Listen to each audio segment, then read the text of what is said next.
குரு பார்வை சுக்கிர தசைன்னு 9 கோள்களும் ஒரு ஆளுக்கு சாதகமாவே இருக்குங்க. என்னம்மா சைட்ல ஜோசிய பிசினஸ் எதுவும் ஆரம்பிச்சிட்டியா அப்படின்னு கேட்டுறாதீங்க.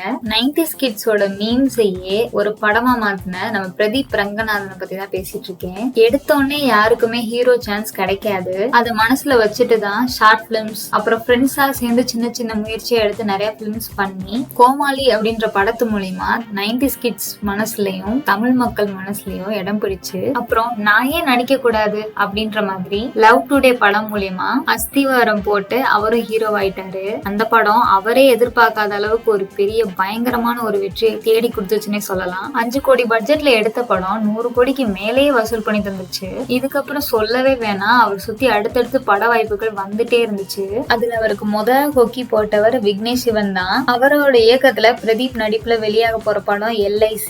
இந்த படத்துல SJ சூர்யா வேற நடிச்சிருக்காராம். கிருத்தி ஷெட்டி, யோகி பாபு இவங்கெல்லாம் இதுல நடிச்சிருக்காங்க. இந்த படத்தோட ஷூட்டிங்லாம் ஆல்மோஸ்ட் கம்ப்ளீட் ஆயிடுச்சுங்க. இப்படி இருக்கையில அடுத்த படத்துக்கு பிள்ளையார் சொல்லி போட்டுட்டாரு. அஸ்வத் மாரிமுத்து அப்படின்றவரோட டைரக்ஷன்ல டிராகன் அப்படின்ற படத்துல நடிக்க இருக்காரு. இந்த படத்தோட பூஜை தான் இப்போதைக்கு முடிஞ்சிருக்கு.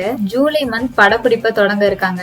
அப்படியே போயிட்டு இருக்கு. இந்த நிலையில அடுத்து இன்னொரு படத்துலயும் கமிட் ஆயிட்டாருங்க. சுதா கொங்காராவோட அசிஸ்டன்டான கீர்த்தீஸ்வரன் அப்படின்றவரோட டைரக்ஷன்ல பிரதீப் ரங்கநாதன் நடிக்க இருக்காரு. அவருக்கு ஜோடியா மனிதா பைஜு நடிக்க இருக்காங்க.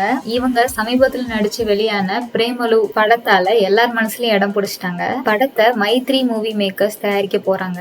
LIC டிராகன் இப்போ அடுத்து சுதா கொங்கராவோட அசிஸ்டன்டான கீர்த்தீஸ்வரனோட இயக்கத்துல நடிக்கிற படம் எல்லாமே லைனப்ஸ்ல இருக்கிறனால இவர் படம் டைரக்ட் பண்ற ஐடியாலே இல்லைன்னு தெரிஞ்சுக்க முடியுது. விக்னேஷ் சிவன் டைரக்ஷன்ல பிரதீப் ரங்கநாதனோட ஆக்டிங்ல வர போற LIC படத்துக்கு நீங்க தியேட்டர் போவீங்கன்னா கமெண்ட் செக்ஷன்ல சொல்லுங்க.